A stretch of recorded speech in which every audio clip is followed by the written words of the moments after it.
Kenjaba. No.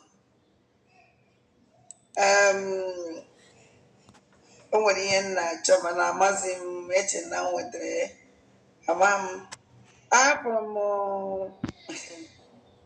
bọsị a emere ama m ihe nji ọkwa na afụ na mgbe ọ na mana na-eme ihe o nwere lele ihe adị m eme ihe na nkịtị. In fact, at times ana m adị surprise otu ihe na-eme n'ụzọ ndụ m otu o si eme. Mbọsị a jọjiri ọbata obi ewepụtara like this first of destiny enyere like this sad news na-agbawa obi kewu na ọnwụ na iji onwe gị aka ịma that na aida na ịdịrọ n'ụlọ ọgwụ oyiwela anazile mmiri o nwere kọndishọn ọ ya wee nọrọ kpọọ Chineke enyere gị aka o wee kpọọ Chukwu sị enyere m aka Chineke m wee gwa m onye na mmesi wee bịa wee were egwu were bịa. Mgbe m na-akụ egwu a na-agba ya wee egwu ka mmadụ si mụ kedu ihe m na-enwela aṅụrị fọ na eji elulu ọbata obi 6 years m na-agba egwu I smile. So tata ka m na-eje na social media nwere efu nke a na-akpọ Kai TV. Kai TV. All right, welcome back to my channel. Good morning, good afternoon, good evening, depending on time zone. We are back again on a new video reaction. Yes, this is Kai Report, and we are back again on a new video. I just saw Ocha, and what she said. She started her broadcast by calling Kai TV, Kai TV, Kai TV. I was like, okay, what is that this time? What did Kai TV do to you? And she started talking about what she did on 1st of September when the news broke out that PM has been sentenced 6 years. She did not only dance, she justified the dance. In fact, her lie called her, what do I mean by that? Her supporters in America called her to justify that.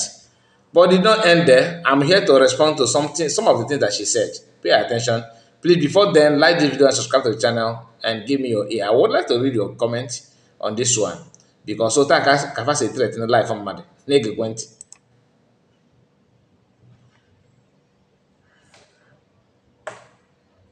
Let's hear from her. Let's hear from her. Sky TV when I say that Nafana Chem that day. Nana Chem. You see, what I hate in my life is quoting me wrongly. I did not say Nafa. Nafa. I did not say that. I said that I myself check from time to time to know why that she, like, that when that news broke out, every media, whether negative and positive media, you know what I mean by that? Both from Ogenkere side, both from CRC, all right? I did not see Nwayi Ocha. I did not see Biafra Unite, because these are people that I check on them from time to time, not in a negative way, because before even any problem started, I do follow them. This woman don't know that I follow her when she have only 20 subscribers, 20 to 30 subscribers, Lasuba. And she don't even know that I am already broadcasting on YouTube before her. But because I listened to her video where she claimed that the neighbor of the room when can on a line, I'm not going to assume that was a gaga. And in fact, about this Obato do share my video. And she don't see those things. Anyway, I'm not here to prove anything, but for just to set the record straight. First thing first, I did not say we. Na eche, na obula na moa. I don't form kaba. Only among even the broadcast today, from A to Z, I only have contact of 2. Apart from Go 247. I'm talking about independent broadcasters like our own brother Biafra Exodus and Ezokana Sons. These are the people that official broadcasters. I don't make broadcast part time. All right. I have their contact, and we don't have any meeting, any discussion on how to talk or how. No, I don't do that. What you see me reporting is my personal, effort. No, I don't share anything with anybody, and nobody. If you see me in Exodus platform, that means Exodus, maybe we decide to stream maybe a few hours before you see us. We don't plan much, like okay, this day, so day you come here. No, we plan to broadcast then when he started, but not like I don't need to explain all those things to anybody. But I'm saying it for the sake of people that are listening to me. Not this part. What I'm saying and is not for you. Why is such a? It's not for you. So I just want to respond to you by telling you that this thing you said, Dan, is a lie. That's number one. Let's continue because I don't owe you any explanation though. It is my choice to reply. I'm one of me for me. I'm nobody sending him that because from here, I don't come somebody sending him. I want someone sending. After saying that you need a Ghana, in a Ghana internet, na we have to kind report na something. Up and there's one and there's but you can. It's not up to 2 minutes, yo. Today, need just now Ghana na internet. We have to kind report. All of a sudden, nobody said anything again. I start dogging man on. Now, chem that day. Nana Kamala nature. can be see well. Yeah, one and they chem just me. Imana mpako adroma is a very big problem. Even if I want to not just like to tell you that she's too important, Now, but I don't know. People just not gather na Chineke apụta. If executive, man, even the report gaze and I go, I did not just call you. Get why? And this is one of it. Is in I go get the book with mpako na anọ na-eche gị na ịnụkwa as a Stella Obasanjo ka ọ eche gị as a Bianca Ono or Bianca Ojukwu eche gị as in ke Bianca Savage Chukwueneti ka ị ma ha kpọ na ọ ọ ga-abụ na Tinubu wife nwunye Tinubu nnukwa na akụkọ biko awokwo gị sị na a na-eche gị. I just say that I check on you. Normally, I know you broadcast how many times in a day? As I said, but the whole day you did not broadcast anything. I was like, okay, could it be that somebody is feeding you what to say? Even by now, was I a prophet? Are you prophetess? That in a business, now she taken a easy goes now. What you got online? In a corner at us, man of mother came at us. You see, your dancing step and your dance is not my problem, but as someone has Eti Obatobi, that is the only thing you believe on. You don't care to respect nothing like nothing. Come on. I wonder how your followers felt about it. Anyway, listen. Na social media, kai television na social media na-eche Adam mmụọ ka ọ mara ka m na-esi were pụta. I didn't check it. I said checking on you from time to time. But if you remember, you check but no for some now, and then check. Kakwaru zuike waya, Lasuba, gazo ike. Wole ndugu merife. Ka ọ mara ife m na-ekwu, ka ọ mara na onye m na-esi were ebe akwa, ka ọ mara ka m na-esi wee lia. I didn't make expect it because I'm in my feeling in okay, I was actually expecting you how you will buga, and truly your dancing is shows that you buga need a buga. For me, each check on you goes to show that I was anticipating that nigga be online where dancer will bugawa way to one because I have already started thinking that you are not genuine. Okay, yeah, I know if you could hear, but we are getting to that part.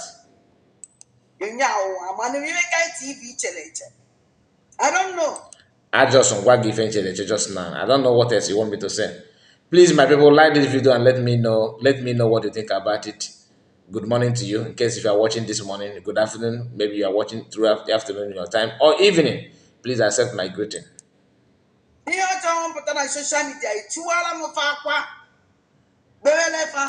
Ada achakwa ga-achọ ịchọ ka ibe akwa ama ife a ga-eme ibe n'akwa na ịma ka isi go about this.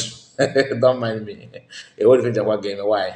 I just want to know your reaction because I felt that na nkiri na-eme nke ikpeazụ a na n'owe na gịwa bụ nwanza na-agba egwu n'ụzọ n'owe mmụọ na-akụrụ gị egwu nọ n'ime ọfịa. You got the point?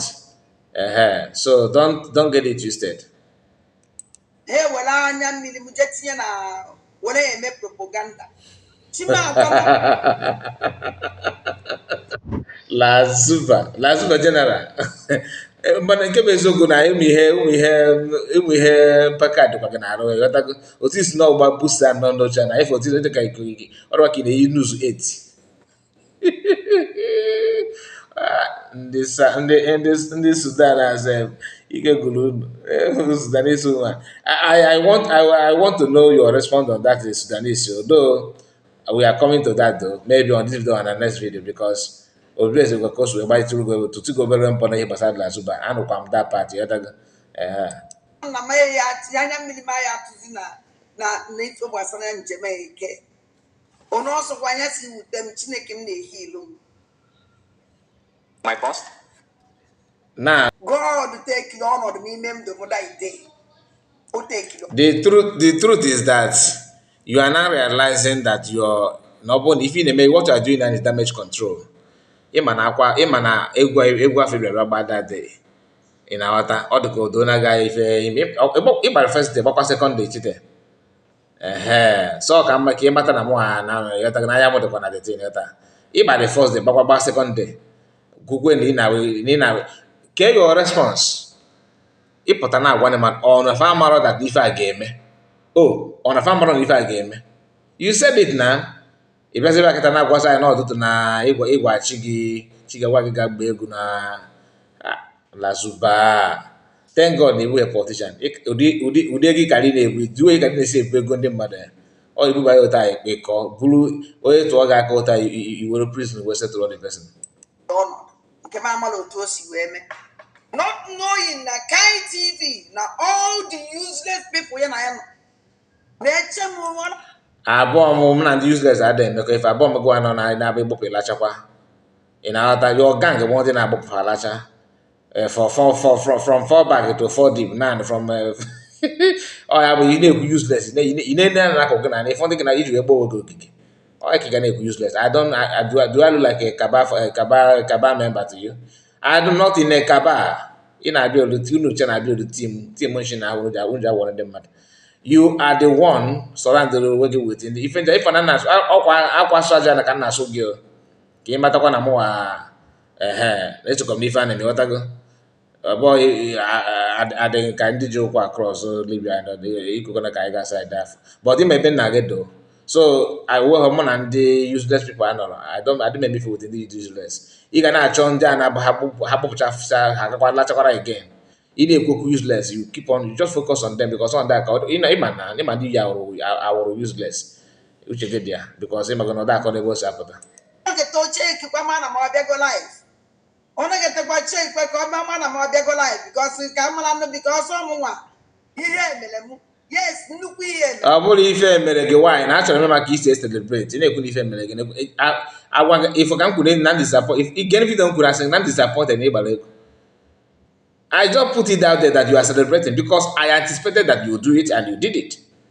In a what if I'm not feeling a by myself. Although I can say you report that na Finland na Neku Kundeba and Hagacho moto willow na also na kando keep okuche ya some people dark about when they goes na ifo menubo na ya na ya wana achọs na some people okay for amakwa m na ịma na-ekwu okwu ịgwa akwụkwọ ọ dịka na kpana mmadụ owolo oge na-ekwu okwu I did not say that what I did was to validate what my thought was was pointing out that you why you such that court case that verdict that otuke ikpe PMS wee gaa that 6 years in jail and what have you that na get why you such a happy.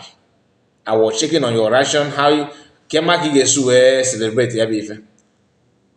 John that a day before that they check them on you. No, nah. The whole this why I don't. But that very day, why? Because I know now kiss a how many video megoro gwa gị na na-ekwu na otu isi akpọ COS na onye ogbo n'igwe na ọkwa PM ka ị na-emegide ị na-egete those videos. Those things is the accumulation of those things made me to think that you are in for something and you did not disappoint. Ịgbawo kamera gị bido gị na ego ndị agwawa gị na kọmeshọn ozugbo ka anyị repọt gwa gị nke afọ ọlọzi dibịa afọ ụmụ aja na gị pụtakwa na agwakwa gị sị gị na igwe na-agbaka ezi kwụkwa ji agwakwa kọmeshọn gọrọ oge ikwuru ya ka m ji wee obodo dị na-eche otu ahụ ka efesa afa that na no ife supposed amen ege ntị ka amala ọdụ ha surprise were bịa wuti oke egwu karịrị egwu damage control mmọnwụ ọdụ ha surprise na fafleni sad na n'ime mmụọ m na arụ m okwe ha ndite ka ITV wee pụta jekwuo na soshal midia ebe ọ na-eme live and ọma mgbe o kwuru okwu ahụ ọ sị na mamara oge kwuru okwu ahụ mụnwa dọna na wee mechite vidio kịta mụ amara oge ndị wee okwu ama m ife niile nke unu okay agwa gị na oge that n'uzu pụta anụ I did not only check on you, I check on almost everybody. The reason is because ọ bụla shiri kọrọ bụ isi ị na-aghọta na ọ dị general because a na-agwa gị pụta n'ife ị na-agwa aka na ya Ngozi na Bogolo Fulani, Commander in Chief of Terrorists. Ịmaka how many times kwuru ya ị ka na-ekwu ruo Monday ụka nkwọ to tell you name ife niile na-eme ka ife according to Vanguard not Vanguard because the headline that I followed that very day was Punch. Ọkwa terrorism ka ya tiekwere ebe afọ ife agụwa na maka ọkwa ya a government in exile that COS is second in command ịma COS to PM bụ Ngozi Arabeze PM nọzie na detention jiri platform gị na-promote na owere ife dịka ndị terror ndị ogbede igwe na ife nwere ụwa na-ekwu na Biafra in exile one so what do you think what message are you passing? Ama m na ife a na-ekwu ga-eme gị na ịma nkụzi okwu again because ma na-ekwute okwu ife mpụ na arụ na gaa na because ebe a ka mma ebe a bụ owe ife ime na imegoro sofa gburu m mmụọ ka that ife ahụ na-ekwu emezi terrorism as if I don't know na ọ na-ewe m maka PM ọ bụla maka anybody na ọ na-ewe m maka because onye na-agwa maka ya ma na ọ bụrụ ya ka ị na-achụ nke ọ bụrụ na ị mara Ngozi ma na ọ bụrụ ya CS ọ ma na ọ bụrụ ya ka ị na-achụ ọ ma na target bụ PM so ya mere ji wee dọrọ na anasị oke ka m mee that video gwa gị na mụ achị egwe ka egwu ahụ gbara na ndị gbara egwu avadị ka imere ụtụtụ eche ifọ na ife niile nkwu na ya n'ọdụ ụtụtụ egwa gị so go even by the damage control is too late very way too late listen gosi know how stupid ọ dị na-eze na-akpọ stupid isi adịghị mepụta na agba egwu oge ewere such breaking news isi adọghị mma na ibele oge nkere akwa ị na-nwata ibele akwa n'oge ị na-ayọ mgbaghara oruzo oge emere ife dị ụta ịbịa gwa m na mmụọ gị gwa gị gba egwu uche mma na agwa gị tras ga n'ọwa ya ka m pụta na great surprise m wee pụta wuti egwu na-enwe aṅụrị ebe ejerụlọ kwukwe nke nkwulu asọkwa gị na the great surprise ife ntị na surprisingly maka ndị na-amara because I know ama m na gị wa I'm not even surprised I say surprisingly to people na believe in you because I'm a Monday man. I will go to the my followers now and they commented and people that somehow believe in the thing we keep ezoku man now what for the whole ezoku the thing because I'm na ogbo as ke na atupu there is some of them are in shock. I'm not because I know no ife nchere ka imere ọbata obi o nwere ife nchọrọ ime ka unu mara aya na ka anyị nụ unu anaghị n'ime uru na unu erigo m uru n'unu jidere ihe niile afụfụ niile anyị tanụ wee destroy ya under 1 minute. onye ka ọ na-akpọ unu eso gị kekwu ọmụke na-agwa okay maybe no bro mụa ama m na ọbọ maka ị na-agwa amakwa m ife imi n'ụbanye unu anọkwa m na kabinet yokwa ide nwaanyị ojukwo ya aka kekwe nke bụ unu eche na ọka report gị na adresị were ọbata obi etu anya nga mpụta ka ebe chọrọ ka nne ọnwụ na mbela akwasị Why ya? Ọmụ ka ị na-edres ịma na ị na-ekwu na adres bụ idres. Ọmụ ka ị na ịchọ na ọmụ ka ị na-edres. Amụ amụrụ ọbama gị na-edres mana otu ị na-esi ekwu ya na ị na-edres mmadụ. My dear Lasuba, I am not interested in this thing you are saying, okay? Because I know, okay, you guys are very eager about the post, position, and everything. I'm not in for that. Oh, nanka na-ada atụkwa na ya kịta bụ na achọrọ m iru that part ikwu si na mụwa bụ na akwụ m ụgwọ. Achọrọ ka o si gị pụta again. pụtara na social media tie ma tie m mkpu bebe akwa na can never happen again. Ebena ewere ife ji akwa eme, ewere ife ji akwa ga-eme, ewere ife ji akwa ga-eme, abụzi nwinchi kama na m na-ekwu that na reaction gị dadị adịrọ mma ịmakwa ụdị ọrụ mmadụ ka ebi deep down your soul ịma na ọ dịrọ mma, you know that ịkpara agwa dị ọjọọ dị ya. Onye iberibe ka TV Mụnwa na abụọ m iberibe odo ịmago na onye Sudan esi na mụnwa bụ nwa Igbo dị ka mbụ iberibe onye Sudan amakwa m ife mbanye na mbọ iberibe. Oke, iwe ike iche na mbọ iberibe because na hapụrụ gị n'ote aka na-ekwu maka aja Igbo na hapụ aja Sudan nna ị ga na-ekwu ife ga na-ekwu bụ aja Sudan nna odo maka ife bụ iberibe amama onye mgosi gị wee na-asụ sọm na-ekwu na Igbo kama na ị nụrụ onye Sudan mana ọbara na-eji mana o weka nwaanyị ga-esi wee nụọ dị na ya na di ya n'ọkwa fe iwe ma na agwa iwe ma na omume mana onye Sudan ịdị ọcha ọ dịkwa ka esi n'anya aga wee gafee because ịma na ịdụta obere ọcha makwa ma ọcha ga ama ude ka ọrị bọta ọbụgo na ọcha ọbụgo na ude ọdịchọghọ bad to compare nke ndị Sudan ịma ka ndị Sudan adị m ebule m nwoke Sudan ma bụrụ gị because ha na-eji ndị na befa wee ọ gara ka ya na onye ọcha mekọ nwa n'otu otiti ghọta abụọ ma iberibe kọntinu gwa ịchọkwa ngwakwa gị vidiyo ndị ibida iberibe mana ịma na anyị wa dị asby of ma anyị dakpalị mmadụ ghọtago m enwetara that program ka m gosi gị how stupid it is. Ana m echeki ụnụ maka mmara ka unu si eji bed because ọnụ ma ndị kwesịrị ị na-eche ka onye aka ya dị ọcha onye na-arụ ọrụ nke ị na-efe ị na-egwu aka n'ike na-esi n'ime a na-awụ ọchị gị na onye aka ya dị n'ofe ebe onye aka ya dị n'ofe ebe ka ị na-ewọta iche gị agwa na-arụ ya aka n'ike na-esi n'ime ka anyị na-afụ ka isi otu isi ịghọtagoda ga-akwụ ga ya na ịkwa ya bụ fere na akwụ ụgwọ nke afọ eji gbagbu ya onye ọcha na-ege ntị nwaanyị ka afọ ebe m na-aṅụ akụ champen na-aṅụ champen ọ ife nchọrọ echeki mụnụ because enwere ọmụta na mụnụ unu na-eme exist nwaanyị unu ji wee ife ya ọmada kwuru ife ị na-ekwu unu amụkwa m ịma na unu ịnọgide na kaba chi na everybody ihe aga na ajere na si all those gasị na-eme ichụkwara manja na-eme the same thing ọ bụ m ka a na-agbakọrọ n'afọ anụkwa m ife ikwu unu otu isi kpọọ chi gị na etu isi ịma na unu na ife unu na-eme n'obi ihe mana onye aka adọcha ya dago ebe ghọrọ onye ji nke ya ọbịara igbo m ga-egbu owu ya onye ọbụla bịara igbo mgbe ọbụla atụ m aka ọjọọ aka ya ga-akpọwụ ịghọtago ghọrọ ejiọ m nke mmadụ adị m achọ onye na-achọrọ m ya ka m na-agwa gị so ama m ife ị na-aga amakwa m ife ị na-emewu ituo n'ọnụ n'ife ka otu isi eme mmadụ ife and all that anyị nọ mana ife na-agwadebe gị bụ that na ide ịma mgbo echi ya na-egburo ịghọtago ọ gụwa bụ nwanza ma onye na-akụrụ gị egwu ị na-agba ka a ga na-aga ịma unu ji onye nke pụtara tio yo madam unu ana m agwa ọchịchakwa unu cha unu abụọ nọ na kabinet unu pụ ha na unu etio madam unu I don't understand these people okay ọkwa maka gwa na-ekwu okwu iberibe ị nọ na kabinet for how many years ị nọ there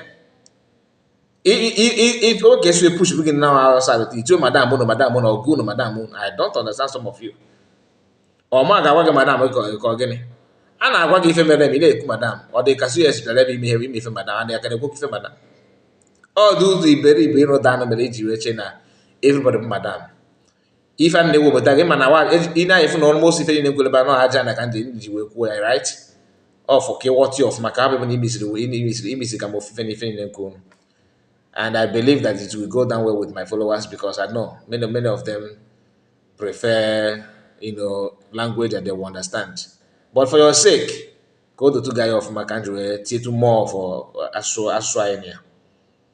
okoko ị na-ekwu okwu ibi na Igbo ịdị stupid na ịdara na-ekwu anụmanya biko ekwu ekwere itikapụta ị na-achọ the video is out there ịchọkwa ọda blọk m gaa ka m isendịrị gị ya Care. Again, the rubbish. ị mara nwaanyị na-echekwa na the people care about her truly That mmiri a na-ekwu ihe niile a na-agba ihe niile a na-azọ pa na ọ dago mana ọ dabe because ọbata obi ya eme apịa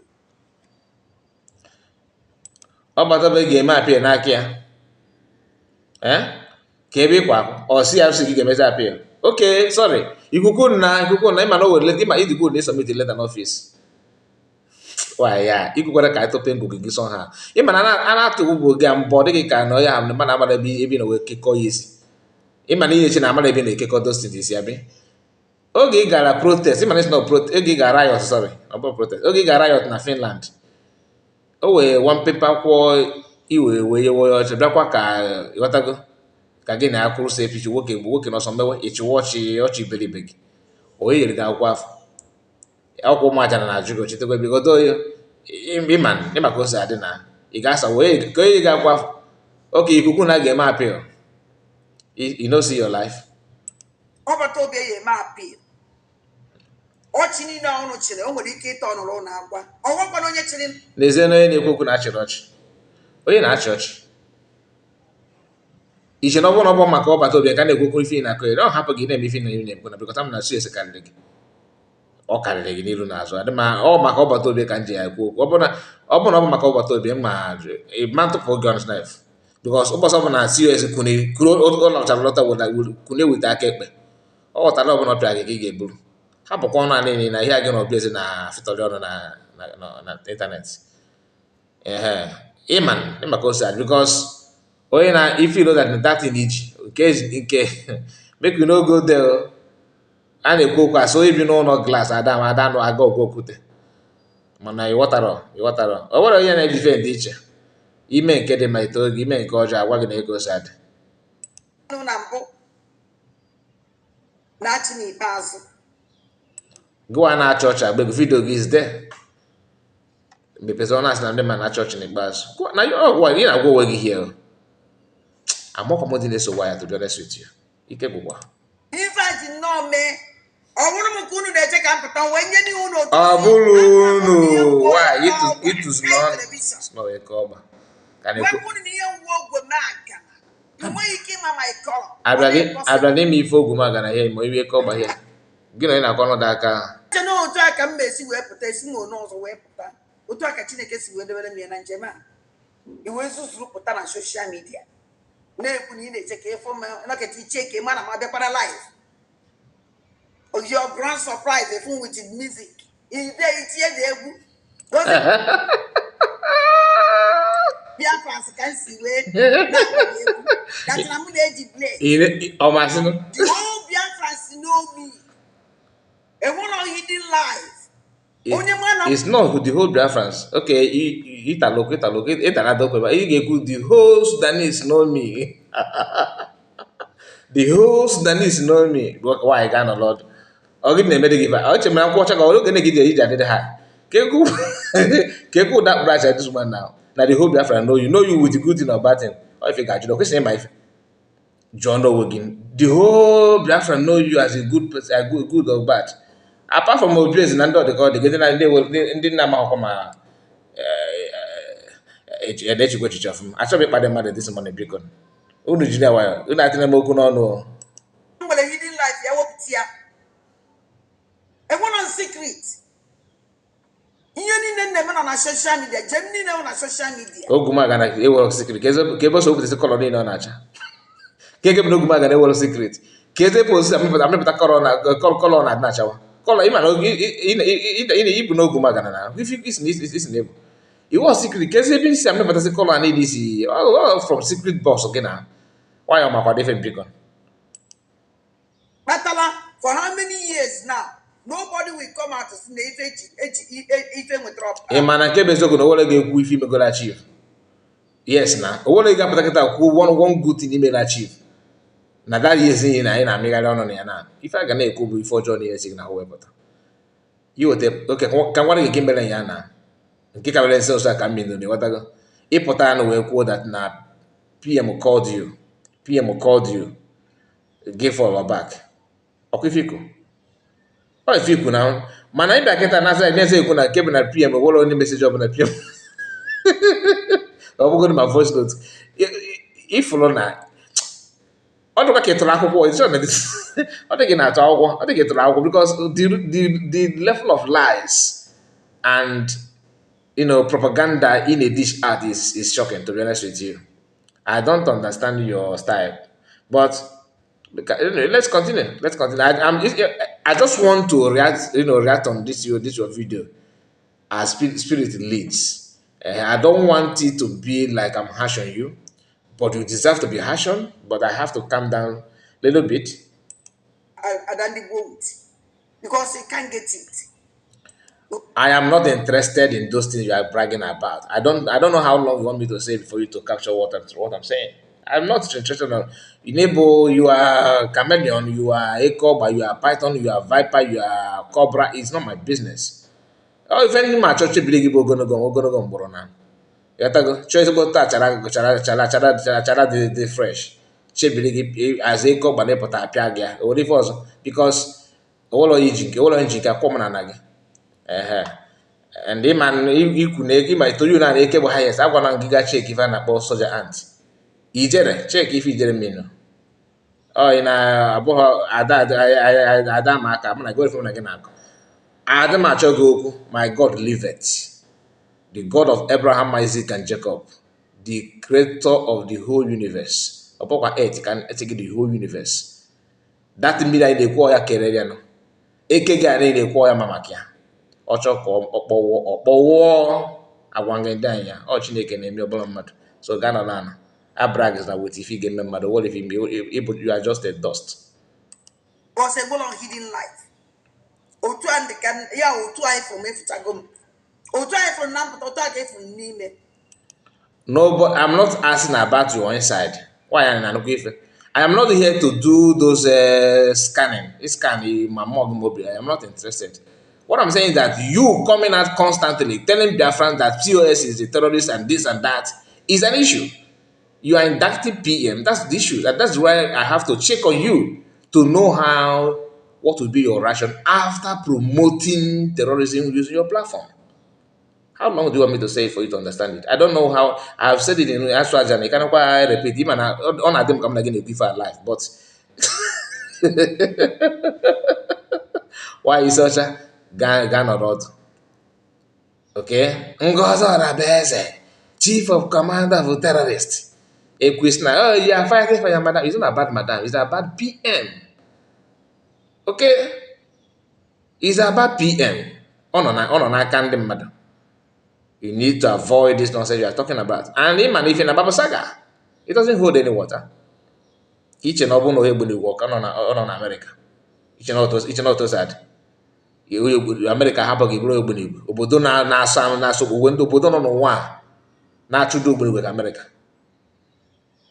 France ọ ga-abịa ichefu obere gold niile hapụ gị mefe obodo ịlụọ ime mpụ chọrọ ime iche ha obere ihe na ime mpụ chọrọ ime America ga-amagodo ife ịdrọp before and they will not even leave you ọkwenye bụ ogbunigwe because ndị ogbunigwe emerefe ife ikpebe na-akọ ihe n'ọnụ because I am for good not for bad.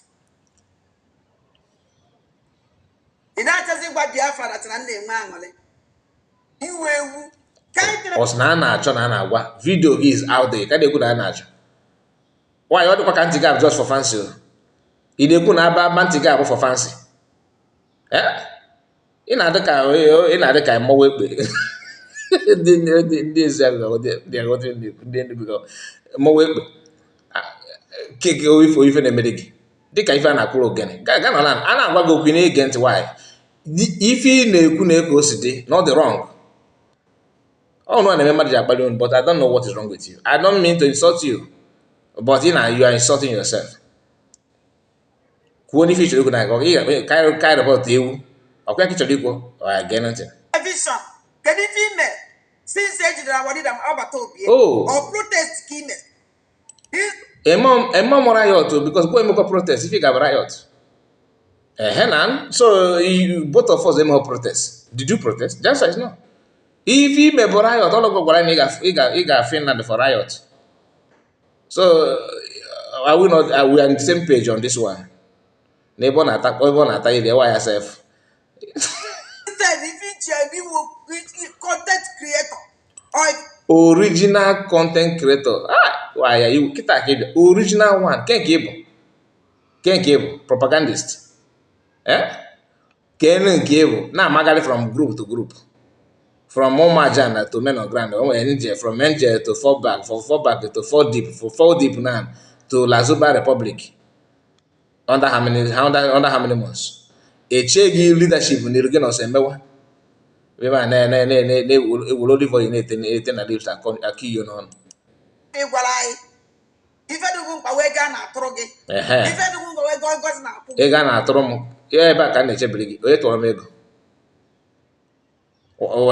Lasuba onye tọrọ m ego you a joker you are pure joker ego ngozi na atụrụ m onye m na gị mmadụ kwugoro ego ka hapụ gị ị na-achọ ya ịgasị n'ọsọ ego ka hapụ gị mana ịma na iruche n'afọ otu ị na-agbawo jiri ya nwayọ. Okay, relax your mind and stop evil.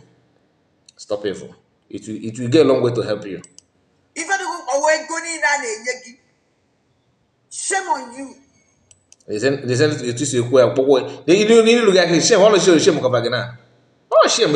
Look at yourself. You are swimming in shame. You are swimming in shame. After dancing, disgracing yourself, you have the audacity to tell me shame. Really? Shame on what? Shame on ezubele this ilugia or imigi ko cover again. You need more shame because a man with I talk the shame himself. He cannot go to this because him and ordinary. You used to absorb shame. Ebuye bile na ga chekwa na makeup can make.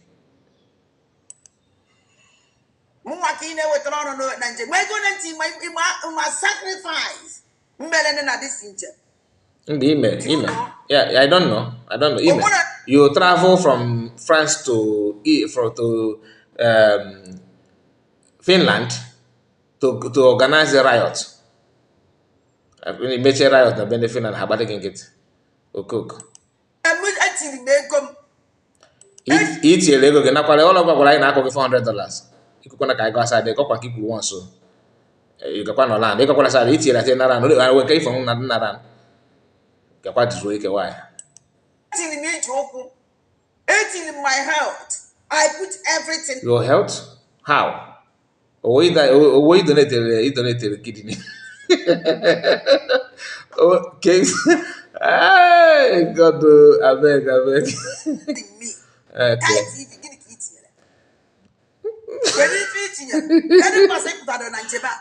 Okay, awesome. It's a remote put. At least I put them before go. Just got it to somewhere. Opoko give put. If I can even be a product of the US. Even handle with him this or that puna ile. Can be put. Opoko I will give put. Okay, if I do battle be chiteko you got again. Ndo to get your battle. Can be put. Can put. What put in Finland when COVID-19 agitator. It's for another time. So you got side half. Okwa maka nke people support. I put them before go. Man, I dem as opposition. I know na cabinet and I check on na cabinet. Man, I put them there for even I gan before go. Gata I know so kan win yeg. Gata I know so kan gwa yin yeg. Gata I William Elo Melife. Okwa gwa na William Melife. God last. Yes, I'm a content creator. Official one licensed content. I'm not a freedom fighter. I'm not. I want to come out as a go. That I'm a freedom fighter, whereas I'm not. What is the point? Deceiving people. Are you a freedom fighter? Lasuba, are you a freedom fighter? Do you know how many times you have said, no, I'm not communization. I'm not a freedom fighter. I'm not communization. Oh my, na satan na. Oh my, na ani bon na kwano. Hey, bieze. Bieze ani bon na kwano. Bieze. That kind of freedom fighter is the other one. ịtụkwasị ọnụ gị bụrụ isi gị tọsa n'ọnụ na-akọ iyo n'ọnụ. How are you a freedom fighter, Lasuba? How?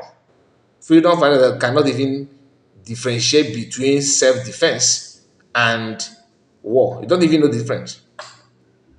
You don't even know the difference between an agitator, a freedom fighter, and a terrorist. Iche na-afọ atacha mbọ gị na-akọtu n'ọnụ gị bụrụ olive oil hie ahụ niile na-akụ iyo n'ọnụ. Gaa nọ n'ala nwoke ada mgbamgbụ gaa nọ n'ala. You an idiot. Lezie na onye na-akpọ m idiot. Idiot is idiot. Gụwa isi gị na-adị eto na-akpọ m idiot. Ka ihe mere ị na-afụ isi gị ebe ọ dị ka isi epman. Ọ buru isi ya dị ka isi eji atụ suwe na-akọ nọnsens. Gaa nọ n'ala jọ. Nke m na mụ bịara idiot in terms of what? I have just mentioned what idiot is known for. Idiots don't know the identity. You can't even differentiate your work. You can't even explain who you are. That's what idiots are known for. And it tick all this box. Lasuba General. Let's hear from you. Man, if you don't with that, see, man, I say you again. Now, na na platform we see no if we favor kind of. Or if you couldn't be done, all of a sudden somebody send the leg, would take Ghana my channel not there. Or poor bomb again delete. Okoko.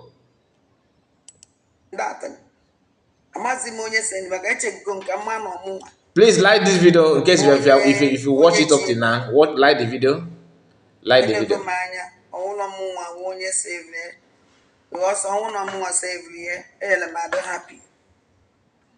No blog was save there. Meaning that no go and send them the video then. Number one, I'm watching you with the Kai TV on my platform. My name is Ocha. You put the kueba. My own will go and will lose here. After I am scam with you. My answer, well, I want name my video could rather bad. Instead of you to come and apologize. Let's go. You need the email apology. You're if you now they go after by not the wrong. You might not the wrong, but you are trying to do damage control. Him that he can or you bad another time. Upon my fake head drag them that with you. Because the more you are doing that, the more I will tape your friends more of your ordeal. Kai TV, Kai TV, number one, Monaga, Mulebo, Monagra. Where they both would monage, nothing. Where they be a single architect, not one air back, where they. Madame Bidam and Angela, nowhere. A criminal, I don't have time with criminals. Betrayers. Number one, that he didn't betray any struggle. He must need betray a struggle. Don't betray. After calling me a criminal and a betrayer, number one, I didn't betray. It's not horrible woman again. I will become an age. Okay, of more. But in Kenya, all of them, man, be the man, Angela. Lasuba, or the whole asking after the so each other asking, no woman again, and I'm busy managing empire. Man can move on to come on. Each other like that. It's a listening, my Wajan, and the I were brain, yeah, I were blame. Gente, that it be company age. All right. Life experience you call them on here. Or that's more now by na imagona na zuguzu. Your Bible na guna na hair. You will come na zuguzu. But in terms of age, it come na zuguzu hair. But other things you gonna side down. I'm not working joke Ghana. Wow, that is while change na I'm sure you nke a dị iche mana achọrọ m gị okwu na mpụta kwuo na ịgbara egwu ọ na-egba na-egwu kedu ife ọjọọ nkwuru dị kwuo eziokwu na nchekiri on you ọ ngwazi gị na ndị myself dịrị mbebi na agba egwu ka ntụwa na-achị abụọ m gị na I said that I myself check on you. Do you understand it? Not only you, I said many other people. Even you check on you, I even went further by telling you that sị gị na ọmaka ife na-akọ ogbunigwe si gị ogbunigwe asụrụ gị no I can't do it okay. That kind of extent, you can go to that extent. Let me just key into what you are doing, how your ration will be, to see how you comport yourself in terms of what you have done.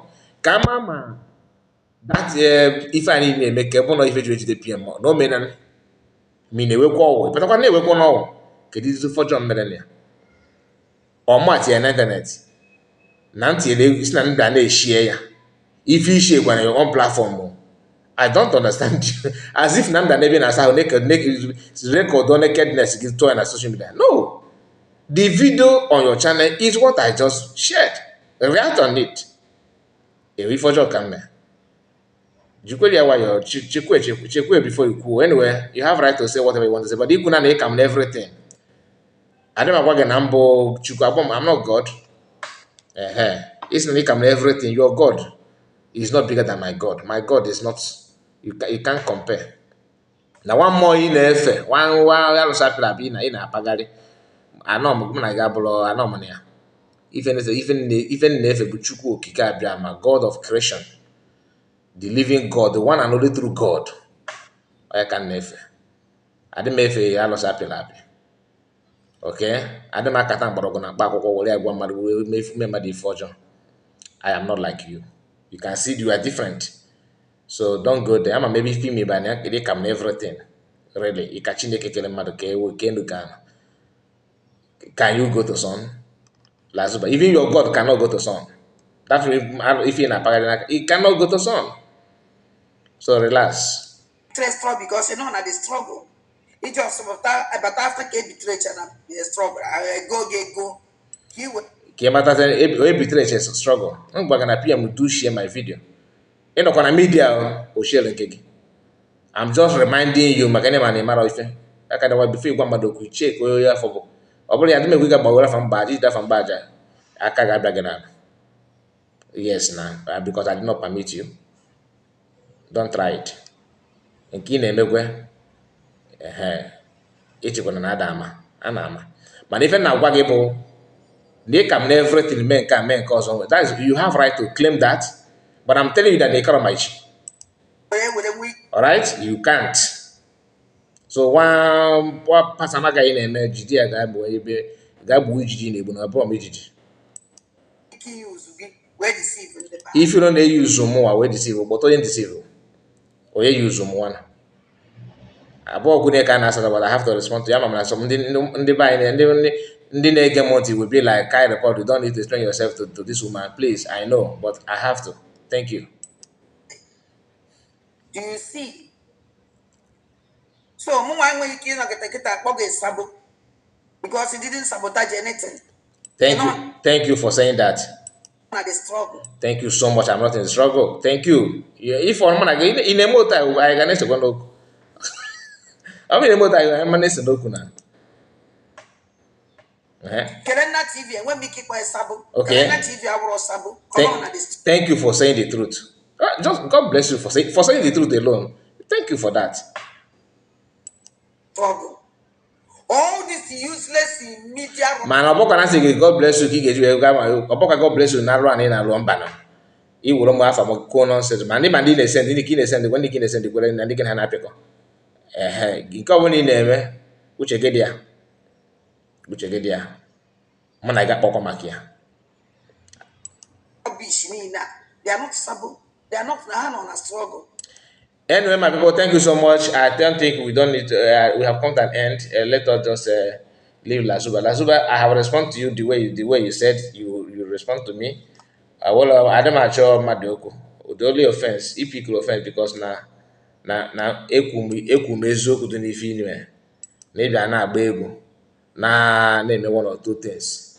What I feel the thing is, I don't know what you want. Anyway, my people, please tell me what you think about all we've discussed so far, and your comment will be very, very crucial. Please follow us and like the video, share it on many platforms of your choice. God bless you. See you again. Bye bye for now.